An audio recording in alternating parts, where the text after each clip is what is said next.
కేసులో కీలక పరిణామం చోటు చేసుకుంది. ఈ కేసులో బీఆర్ఎస్ అధినేత మాజీ ముఖ్యమంత్రి కేసీఆర్ ను సిట్ విచారించే ప్రక్రియ ప్రారంభమైంది.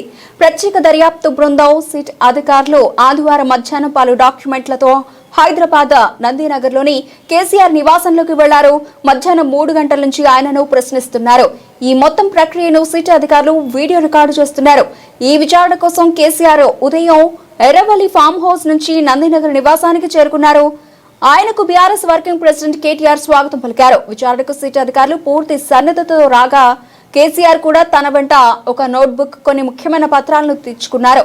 సిట్ బృందంలో మాదాపూర్ డీసీపీ రీతిరాజ్, ఐపీఎస్ అధికారులు విజయ్ కుమార్, నారాయణ రెడ్డి సహా పలువురు సీనియర్ అధికారులు ఉన్నారు. కేసీఆర్ వెంట మాజీ ఎంపీ సంతోష్ రావు ఉండేందుకు అనుమతి ఉందని ఈ విషయాన్ని బీఆర్ఎస్ లీగల్ టీం సిట్ కు తెలియజేసినట్లు సమాచారం.